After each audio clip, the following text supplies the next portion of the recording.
Take charge of your thoughts. Take charge of your life.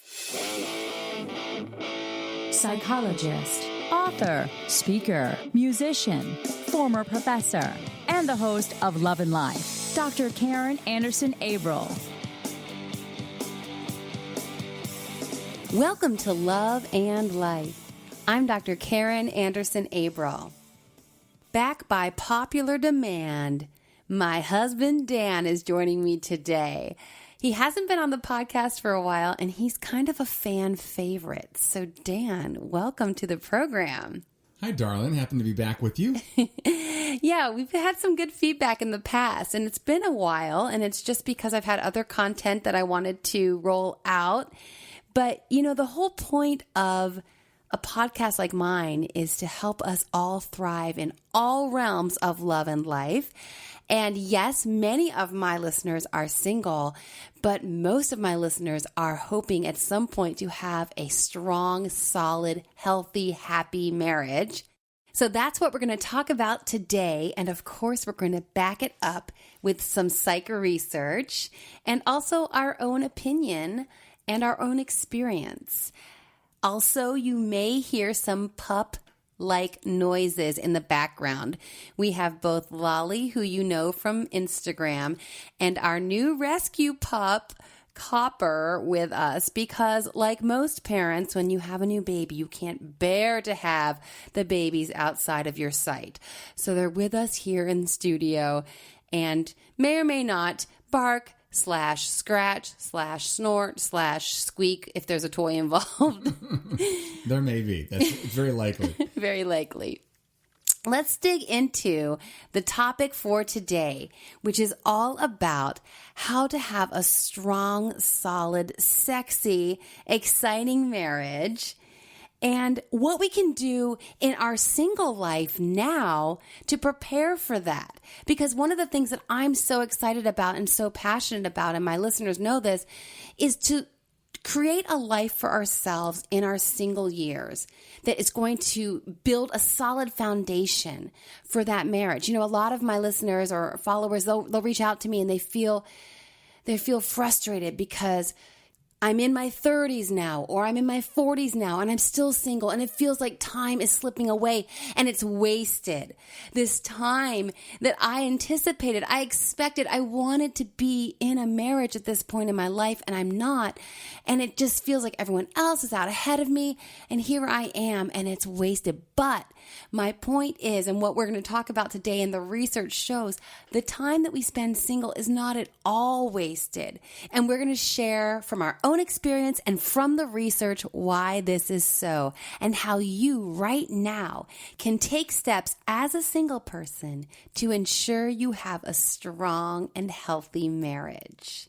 So earlier today, I let people know on Instagram that Dan was going to join me on the program to see if they had any questions for us, and they did have several. But the biggest one that kind of encompasses all of the questions was really, what's the secret to a happy marriage? What are the best recommendations for a happy marriage? And it was perfect because I then looked at some research to see what I could bring from the psych literature, of course. And then I also asked Dan, hey, what do you think? What do you think makes a strong marriage?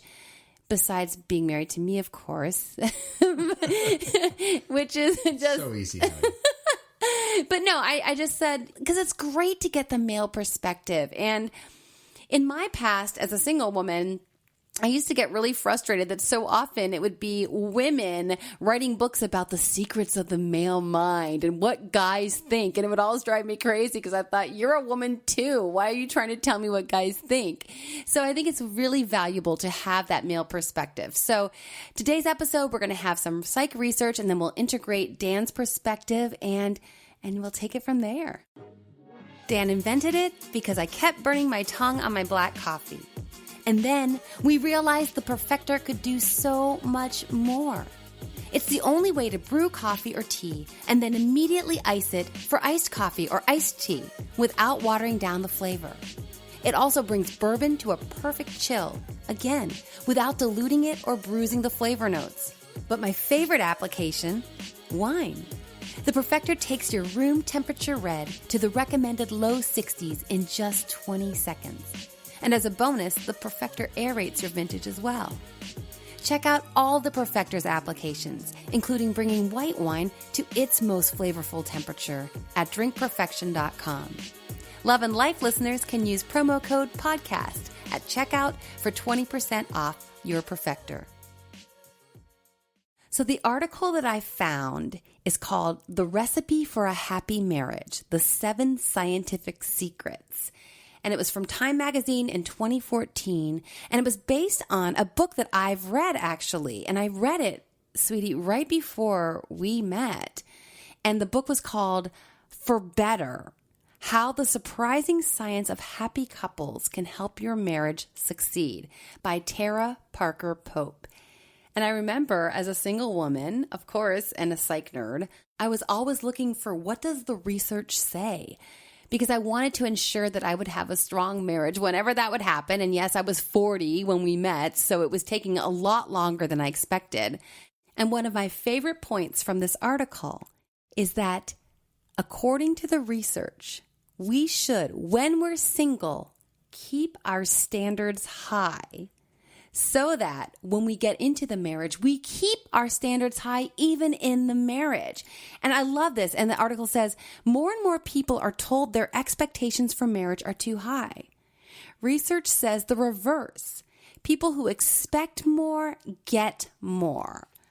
And I love this because, of course, you know, sweetie, that one of my things is never, ever settle. And one of the quotes I came across when I was single, and I share this quote when I speak to single groups because it was so life-changing for me, because it affirmed for me exactly what I knew down deep in my heart. I couldn't settle, and I didn't want to, and I refused to. And the quote is by W. Somerset Maugham. It's a funny thing about life. If you refuse to accept anything but the very best, you will very often get it. And that's a powerful perspective to take, and one that, because we don't settle and we keep our expectations high, then we step into a marriage saying, hey, listen, I didn't settle, you didn't settle, so let's do this, and let's do this with excellence. Well, nobody goes in hoping to have an average marriage.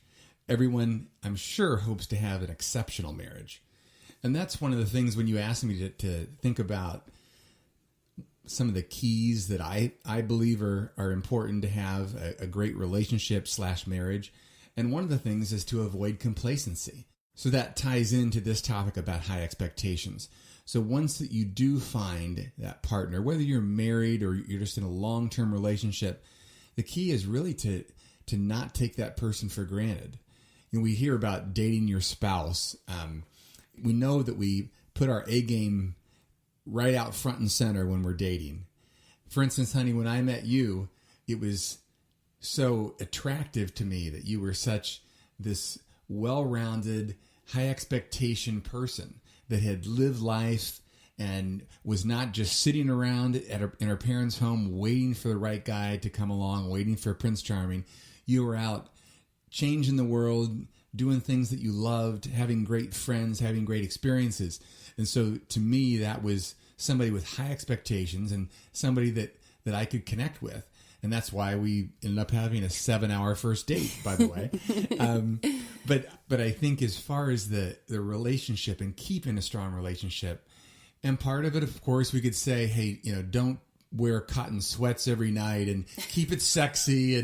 But it's not just about, physical attraction. It's about your actions, right? How you treat each other and continuing to value the relationship.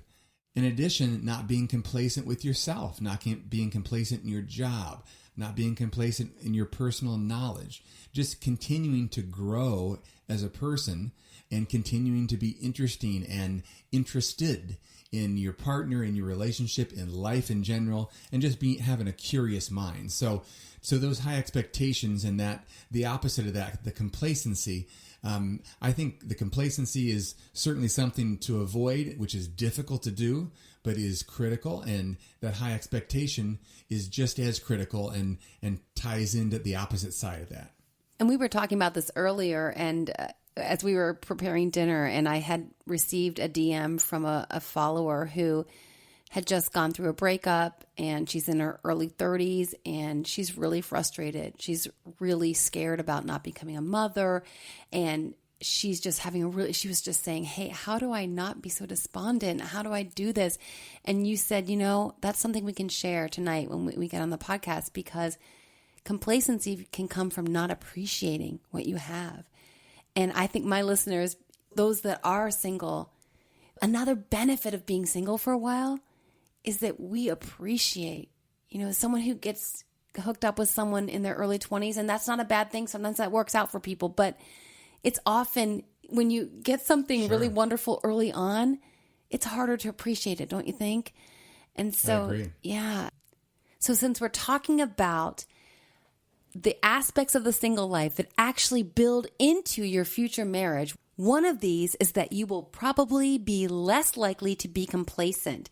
And then I want to also share what the researchers found about keeping your standards high. People who have idealistic standards, who really want to be treated well, and who want romance and passion from their marriage, end up getting that kind of marriage. Men and women with low standards who don't expect good treatment, communication, or romance end up in relationships that don't offer those things. Husbands and wives who hold their partners to a reasonably high standard have better marriages. If you expect a better, more satisfying relationship, you improve your chances of having one. Love it. That's not surprising to me. No, and I love when the research confirms what we know down deep to be true, that we should have high expectations. We should keep our standards high. And when we do that, we have a better chance of having that marriage, that relationship that we are looking for. And that research spoke to communication and having high standards and high expectation for communication. I know that's a big one for you.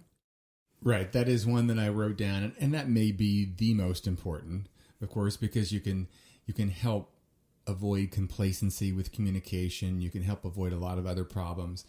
And there is no way throughout a marriage, no matter how great of a match that you have, that you're not going to have issues. You're not going to have feelings. Feelings are going to get hurt. There's going to be misunderstandings. And the only way to deal with those, and deal with those where there's no resentment and repercussions afterwards, is communication kindly and honestly. And so I think if the maturity level is there of both people, that the greater the communication, the greater the relationship. My lovely wife, Karen, sitting across from me, is the nicest person I know. Seriously. But we still, every once in a while, it's rare, but we do have misunderstandings and maybe some feelings get hurt, or there's something that was taken the wrong way. And we're both, I think, decent communicators. But even people that are used to communicating, you really have to think about how to do it kindly and how to do it with love, so that you're not really putting that person on the defense, and that you're doing it as a partnership, and you're doing it really for the benefit of both of you. So it's not just to get yourself out of hot water, because that should never really happen anyway. If you're honest in a relationship and there's no deception going on, then it should just be, hey, there was a misunderstanding. Here's why I thought this and did this, and I apologize. Next time I'll consider doing it this way, or we'll talk about it beforehand, and just do it in such a concerned, compassionate way that your relationship will even be stronger once you move through it. Yeah, and the only thing I would add to that is that it's the way that you communicate, because people love to say communication is the key, and of course it is, but it's also, at least for me, because I'm a little bit sensitive. You are sensitive, and I know sometimes we'll hold hands when we talk about something that maybe there was a disagreement about, and you make sure that you are engaged and there's eye contact, and those things are important. Personal touch is important, And just having that empathy for your partner and not make it a competition and not be too defensive either way, so that, hey, we're both here trying to get to the same goal of being happy, healthy partners and in this amazing life we've been given. And so well, and I've heard it put this way, don't forget you're on the same team. That's right. That's exactly right. And it's way too easy to keep score. That's the easy thing to do, right? Is to keep score and to. But do you do that now with me? I don't. No. No, and I don't do that with you. Honestly, No. I really, and I know, and I've heard that a lot. And so I think it's a good thing to mention. But definitely in our relationship, like, I don't have any tallies in my mind. I'm probably not organized enough to keep a tally in my mind.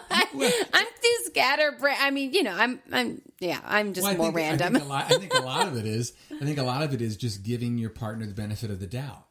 So it's always easy for the human mind to go negative. Oh, why'd she do that? Or why's she been gone so long? And half the time, if you're gone, it's because you're doing something for me, or you're doing something for others. And so, and that's just one little example, but.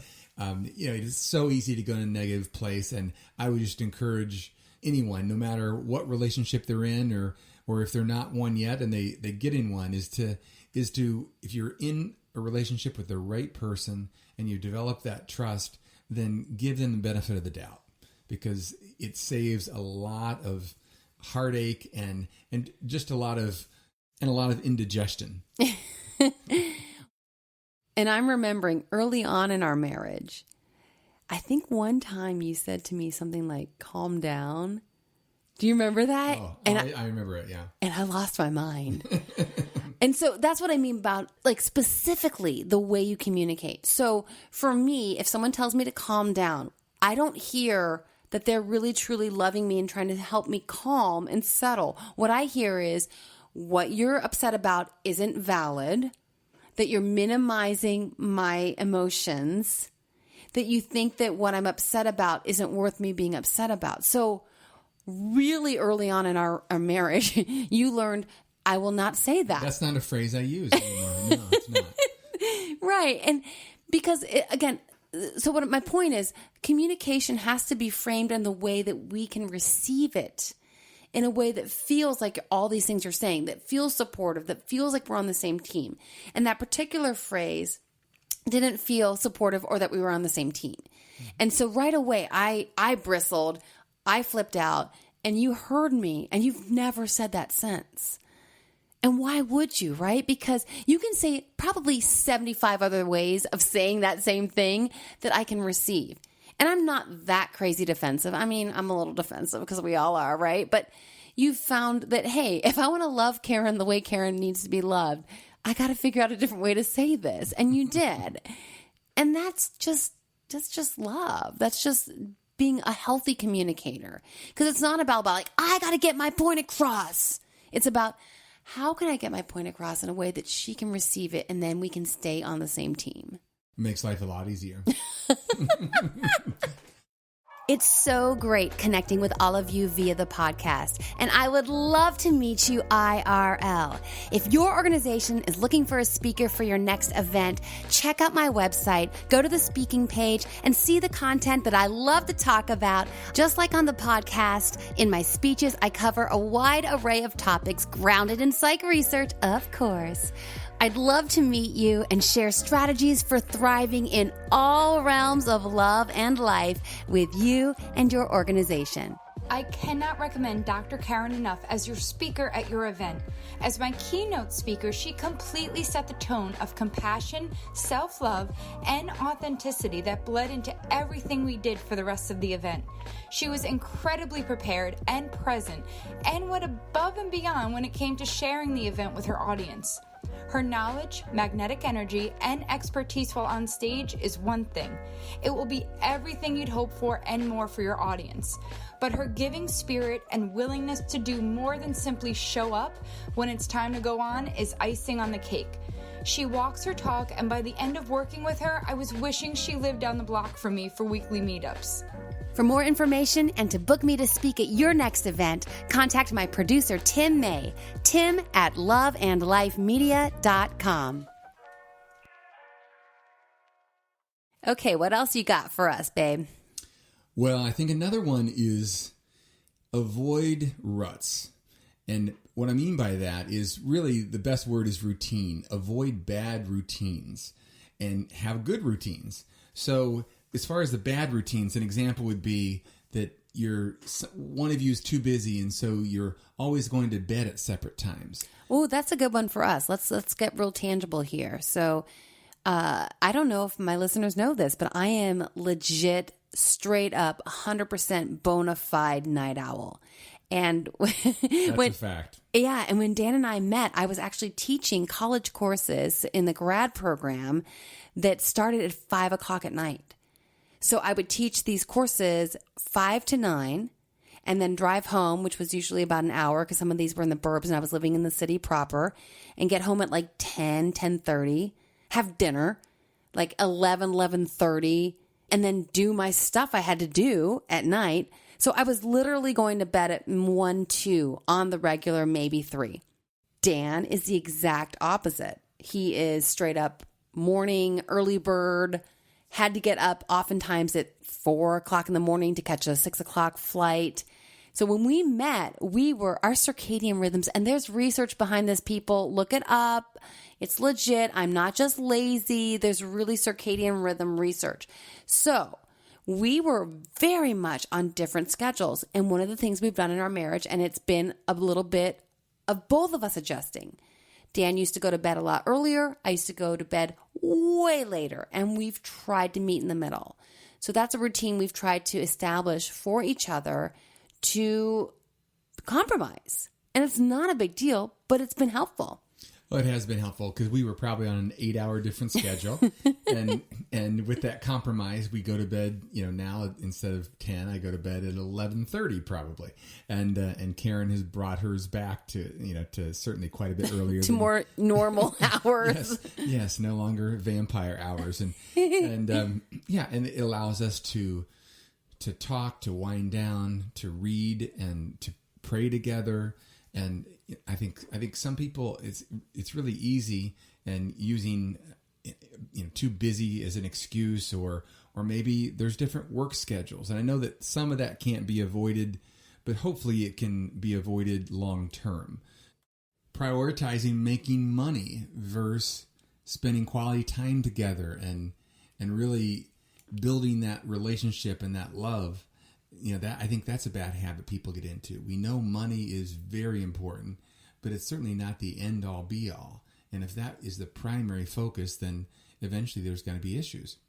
Now, one personal pet peeve I have, and it could be that no one agrees with me out there, but I think it's a mistake to have a big, beautiful TV in the bedroom. I think the bedroom is for making love and sleeping. And I don't think that it's a place to be eating and watching TV until you fall asleep. That's just my personal opinion, no judgment, but I think that you can keep your marriage a little sexier, a little healthier, and consistent if that's not the case. If your entertainment center is not in your bedroom. But what if it's a Netflix and chill type situation? as long as the chill is there, I guess, right? Right. Well, darling, you are correct, because according to the research that I came across, one of the secrets to a happy marriage is to have more sex. God bless the research. Right. So according to the study, over the course of a marriage, desire can lessen. Despite this, sex is healthy and has all kinds of biological and emotional benefits that should not be ignored.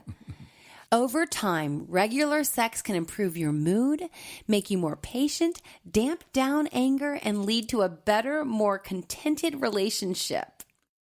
And the author actually says when she's writing the book, put down this book and go have sex with your partner. No, really. I agree with that research. Absolutely. And that should not be minimized. And there's all kinds of biological realities, the oxytocin, that's a bonding hormone. keeping sex a priority is huge. And you definitely hear that when you look at or you talk to someone who's in an unhappy marriage. They've let that sex become less of a priority. And it's easy for that to happen. Everybody is busy and you get tired. People don't feel like doing it. And Dr. Laura, somebody I've listened to for years, I think she talks about chewing coffee beans, anything that you have to do to keep yourself awake and keep the sex life alive and healthy. Yeah. If you're single, you've likely heard it all. You've been told you're too picky, you should just get on another dating app, or that you're not trying hard enough. And you're probably really tired of hearing those messages because I know I was when I was single for all those years, which is why I felt the need to bring another perspective to the dating relationship self-help genre. Single is the new black, don't wear white till it's right, is my take on what the single life can be if we refuse to settle, we know that we're worth an extraordinary relationship, and we refuse to fall prey to single shaming. Trust me, it is a different self-help book. Check it out on Amazon.com, BarnesandNoble.com, or on my website, www.drkaren.me, DRKARIN.me.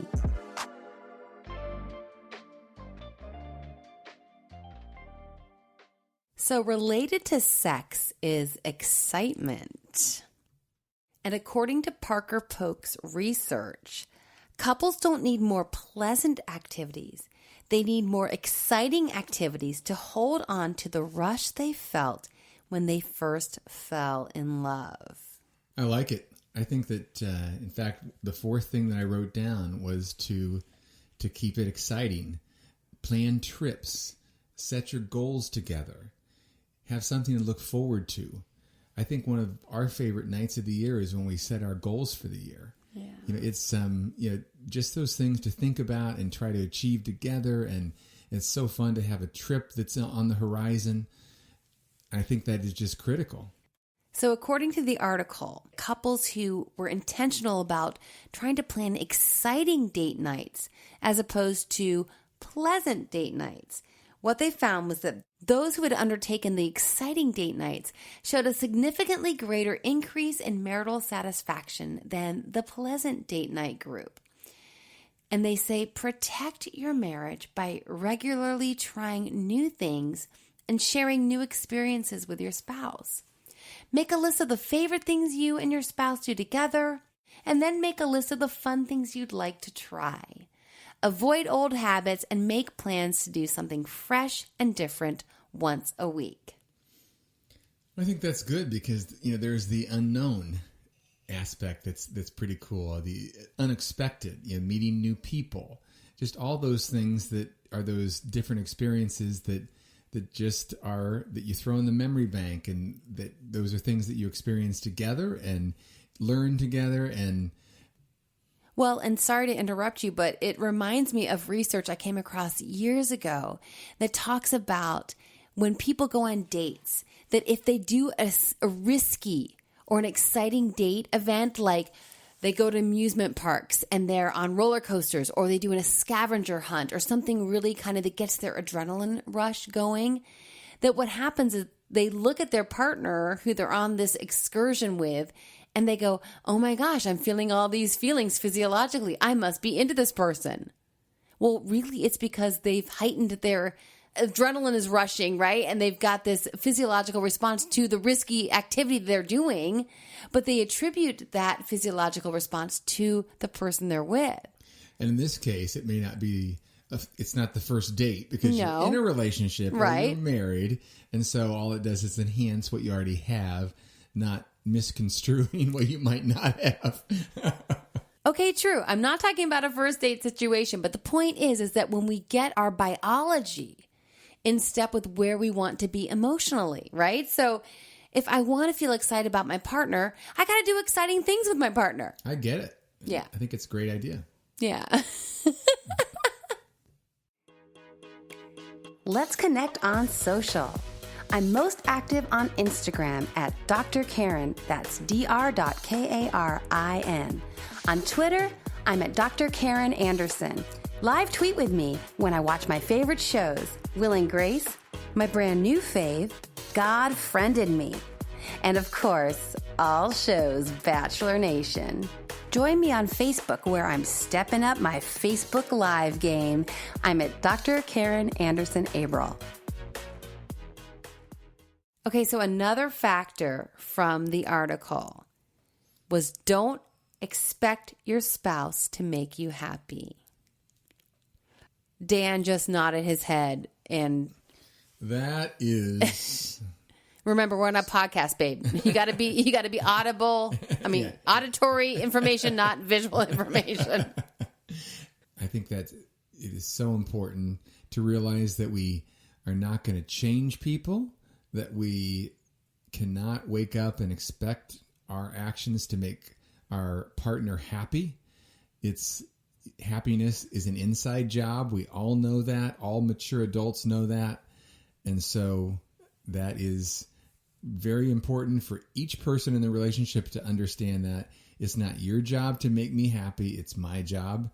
And in fact, I'm not so sure that that is not one of the most important facts for everyone to understand in a relationship. Because if we all take ownership of our own happiness, then everything is so much easier. Well, I think it's counterintuitive because I know a lot of people think when I have that relationship, when I get a boyfriend, when I get a husband, when I have the kids, when I have the life that I envision, then I'll be happy. And I do a lot of posts on Instagram about it's actually backwards. There was a post I did a while ago that was get happy to get love, not the other way around. Because a lot of people think when I get love, then I'll get happy. And it's a huge burden to put on your spouse, frankly. And it's not loving. And it's not fair. So if I walk around all day expecting you to make me happy, am I being a loving wife? No, I'm being a really selfish, entitled wife. But people really struggle with this because they truly think that they have this void. And when someone comes into their life, they're going to fill that void. So they have it all backwards. I mean, and I'll give an example.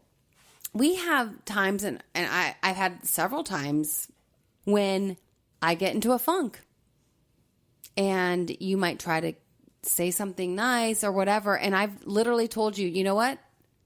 I'm in a space right now.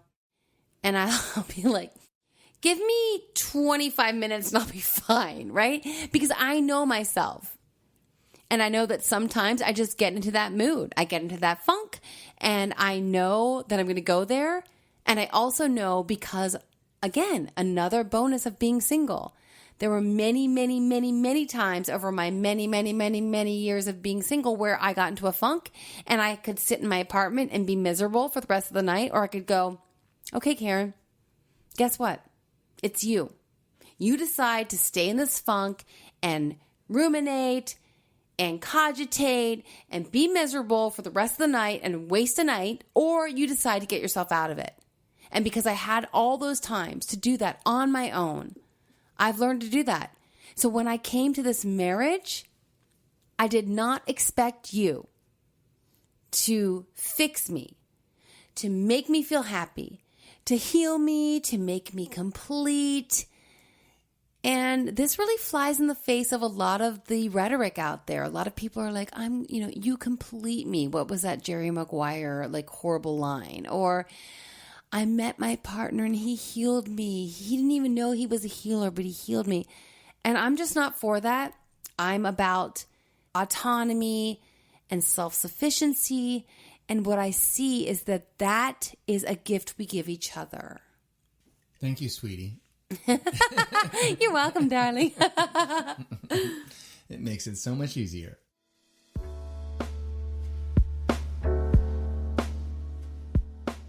The love and life hack for this week is science is sexy.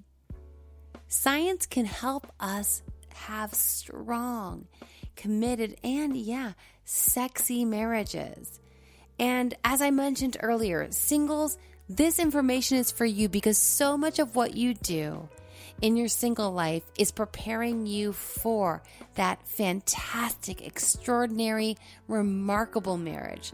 Because we're not about mediocre or average or boring marriages. We are for the extraordinary. Take charge of your thoughts. Take charge of your life. Thanks so much for joining Dan and me today. We've really enjoyed sharing the science and our experience. Thanks so much for subscribing to the podcast, for rating and reviewing episodes, and for sharing it with your friends. It means so much to me. And until next time, make it a great week.